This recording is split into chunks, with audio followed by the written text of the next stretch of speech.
Cool. All right. Okay. So welcome to our first information video that we're putting out on the Social Impact DAO YouTube. And what better way to get started than just finding out what we are all about? So I'm Chris. I'm the DAO operator. With me is Paul, who's one of the founders, well, the founder of Social Impact DAO right here. And we might as well just get going straight away. So, Paul, what would you say to anyone that has no idea what Social Impact DAO is and just is interested in what you might be building? Thank you, Chris. So I would say that substance use disorders, mental health, and homelessness are the main focus for the Social Impact DAO. The Social Impact DAO comes at a time in 2022 when a lot of tools have not been available in the past for this industry. So it's our contention that there's a crisis with this industry, substance use, mental health, and homelessness in the United States specifically. And it's not because of a shortage of resources. There's a lot of money that flows into the arena, the industry of this population. The difficulty is that these tools have not been available in the past, and they are now. And so Social Impact DAO aims to bring those tools to that industry. Okay, very interesting. So how will Social Impact DAO be doing that? What role will that actually play within this goal that you have and this mission that you have? So a lot of people may not know a lot about methadone clinics. It's an opioid use disorder treatment program. There's a high bar for doing the harm reduction model of medically assisted treatment for people with opioid use disorder. So it's also known as a methadone clinic. So it turns out that most clients that are part of a methadone clinic are struggling with these three issues. They're struggling with multiple substance use disorders, not just opioid use. They're struggling with mental health, and they're struggling with housing. So it's kind of a perfect low-hanging fruit for a business or for disruption, is to realize that not only are the clients struggling with all three of these things, they're not likely finding support for all these things at a methadone clinic, but they are showing up on a daily basis to the methadone clinic. So if you're in the International District here in Albuquerque, New Mexico, and you're a methadone clinic, you are interacting with clients on a daily basis that are struggling with all these things, but you're not necessarily equipped to address those issues, because typically, historically, a methadone clinic is focused on delivering the medically assisted treatment, the methadone. And 1 hour of therapy a month is what is required by federal law to continue to give that medicine on a daily basis. So it is our belief that if we could use the Social Impact DAO to funnel the newest tools available to us to this industry, we can really create an algorithm for healing and sobriety and empowerment and community support that doesn't exist now. Okay, so that's really interesting. And what I'm getting from that is essentially there is a need that is not being met across most of America. It's not a holistic approach. It is just looking at the issue and dealing with the issue that's put out there, which is addiction, but actually not accounting for the other issues that stem from that or could be surrounding that. And that's what you really want to get into, and you want to make that a much better system for for the future? Well, we're fortunate to have the tools now that we have never had in the past, right? So we could go into that at another time, but that's exactly right. The opportunity to the resources, the health industry in general is trying to address a public goods problem from a profit standpoint. And I think that it's really debilitating for the industry. So we have a crisis with burnout, with the staff that go into this industry. We have a crisis with, lack of housing actually being available for clients. So it's just not working so well right now. Okay. So Social Impact DAO is a way to sort of bring some funding in, but also to decentralize and move forward with the treatment. I can see that would probably be a way to redistribute wealth as well. How would the DAO and Web 3.0 actually impact the sort of the day-to-day, maybe the decisions that are being made, or how would that sort of benefit, and how would the community sort of become more involved and be a part of this this journey? So we're in a unique position, being that I am the executive director and founder of State of the Heart Recovery. So we have our Genesis methadone clinic, Genesis project to try out our hypothesis. So the hypothesis is that if housing was more available, if the staff was paid better, if there was a reward system for behaviors that was utilizing the latest tools like NFTs and tokens and apps, decentralized apps, and sovereign data wallets. Like if we brought these tools in to a standard methadone clinic, which is what State of the Heart Recovery is right now. Well, it's not standard. I could go into what it's trying to do and what it offers now, but the fact is that it doesn't have any of these latest and greatest tech, right? That would empower State of the Heart Recovery to deliver something different. The problem is that it costs money, and most methadone clinics either, well, they don't have the appetite for changing things because there's a lot of money going through the program and it works, and they have, they're probably at capacity with clients, like 500, 1,000 clients. A typical agency would have that many. So yeah. Okay, so there is an incentive currently for essential money to go to the few and not to the many, and to keep the system as it is currently, which actually isn't serving the people that need it the most. It's the community. They need the addiction side of it, but also the mental health side of it, and also homelessness as well. So they're not actually looking to work these all out together. So what I'm hearing there is you've got the DAO itself. They will make they will assumedly vote and make decisions on where some of the money will be placed, or the incentives that actually get put into place.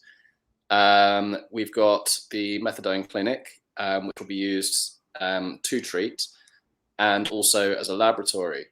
So what kind of work will be done in the lab, and how will that then benefit the larger community? And well, that's my question actually. Yeah. Sure. So, think about a methadone clinic that's making millions of dollars, and the system works, and they offer their limited services, and it's just, it works, right? It does what it does, and it makes a great profit.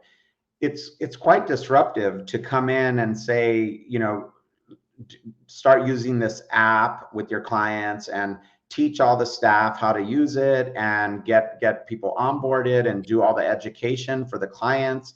It would be weeks and weeks of learning how to onboard them right? To how to make an NFT or how to hook up a MetaMask wallet or these different skill sets. First, you got to teach the staff to do that, right? So it's kind of a big lift just to get the program to try something like this. And that's why the DAO is so critical, because if through this arrangement with State of the Heart Recovery, we subsidize the trial and error, right? If we can hire enough staff to keep the plane in the air while we're changing the engine out, then we can figure out how to do that for other agencies in the future, or start our own in different locations, right? So we don't know how it will scale. Will it scale by other traditional methadone clinics adopting a new way of doing business, and we support them through that process? Maybe we do some kind of grant, or they have to have the appetite to shift some portion of their profits back into the clients and the community. And a lot of times that might be where the conversation ends, right? So then if they're not willing to do that, you might have to go to the community members and the government and the people and the clients and say, we're going to open next door, down the street, and give clients an option, give them a second spot. So the details around what our vision of an NFT drop for clients are, or using virtual reality or augmented reality, like getting into the weeds, we'll make other videos around that, because we have a lot of ideas about how to do that and how to bring the DAO to vote on which would be first and second, and how to do it, and how much money to spend on these projects. But what's really valuable is that we're marrying a traditional methadone clinic that's not very traditional, because I'm the director and it's only a year and a half old, and we have an appetite for disrupting everything about how it runs, but not at the expense of its survival, right? So if you disrupt things to the point that you can't keep the doors open because it's just chaos, and all the clients are leaving because it's just not flowing, then that's a real problem. So it has to be properly financed, and that's where the DAO comes in. So in the future, the DAO would be a consulting service for the methadone clinics, and those methadone clinics, maybe the DAO starts them, or maybe other methadone clinics are willing to do it. So however we do it, or if the DAO didn't want to do it and the other methadone clinics didn't want to do it, then I'd probably personally invest myself. It takes about $1 million to start up a methadone clinic. So if you find an investor, they're going to want that return every year for the next 20 years. And then that ruins the opportunity to put the money back into the community. So it would be important to find CEOs of companies that share the vision, or else do it ourselves. Okay. So the DAO itself and the community members are essentially part of a philanthropic group. And there will be funding there, which will be raised through the DAO and through the token generation, and so on. And that money will be voted on. How do we best implement change in society? Or maybe it will fund further research, or potentially buy new property to start new clinics, or just get the message out there in various ways. Is that about correct? Totally. And we could probably go on for a couple of hours here about a lot of those specifics that you mentioned there. And I'm excited to do that. I hope that the audience will join us on the Twitter Spaces, because we'll kind of keep bouncing back and forth on the Twitter Spaces and here on YouTube. So I don't think we've asked anybody to subscribe and click the like button, and really, share this, and with anybody that you think is excited. I don't know how much more time we have. Can I give a little shill about kind of a action request here? Yeah, absolutely. So I've got a minute or two. Okay, super. So, what we want to do, and we've been researching how DAOs are successful and not successful, and what it comes down to is, are you going to really engage as a person in the community? And if you're not excited and you're not finding purpose in it, it's probably not going to work, right? If you're a member of 10 DAOs or whatever. So we're really trying to find the people that substance use, mental health, and homelessness has impacted you directly via yourself or family members or your community, or you've been in that game for a long time. Those are the people that will be, you know, maybe half as excited as we are about this subject, right? And we're really looking for them. So if that's not you, then that's perfect, you know. But if you could share it with somebody that you know that it might resonate with on that level, that's really what we're looking for, is the early adopters of our mission and vision, so that we can craft it better, share it more in the most efficient way possible. And so, you know, liking the video, subscribing, join us on Discord, and join us on Telegram, join us on Twitter, and let's, you know, get this idea out, because I don't think a lot of people that are interested in this vision and subject have any idea that we're around, right? So we really need help in getting the word out. Okay, great. I'd also add to that, just comment as well. I know that YouTube algorithms, just more sort of activity will always help. So so commenting would help too. Great, cool. Well, I think we'll leave it there today, and that was pretty informative. And I'm sure that we'll be back soon with more questions. I know that we're going to talk as well about just the vision. Well, you yourself as the visionary, maybe into your past and why you're connected to this. And just a bit about how, and I mean, there are so many things we could talk about in the future, the technology that we might implement, and so on. So yeah, anyway, so that's your introduction, and I hope that everyone found that as interesting and informative as I did. Cool. Thanks for that, Paul. Thank you, Chris. I look forward to the next video, because it reminds me that as I'm talking a little bit more about myself, I will be able to give that shout out to Richard Hart and all Richard Hart products, Hex, Pulse Chain, Pulse X. I wouldn't have the luxury of having a conversation with you right now if it wasn't for the financial security and stability that either has occurred or I can see coming down the road because of the amazing products that Richard Hart has created, and the I think he's, you know, an amazing voice and person in the crypto blockchain community. And so I personally owe a lot to him, and I think all of us have our own stories about how blockchain and cryptos and NFTs have like radically changed our life due to financial security, and that's a really big deal. And so shout out to all the projects out there and the products out there that have given us that stability to not, you know, to follow our dreams as compared to, you know, a 9-to-5 situation. So we'll talk more about that. Yeah, we will. Fantastic. Yeah, just the general Web 3.0 movement and the decentralization and the opportunity that it affords. I think there'll be a lot of great innovation moving forward. So yeah, fantastic. Cool. I think we'll call it there, and we'll do another video soon. Bye-bye. Oh.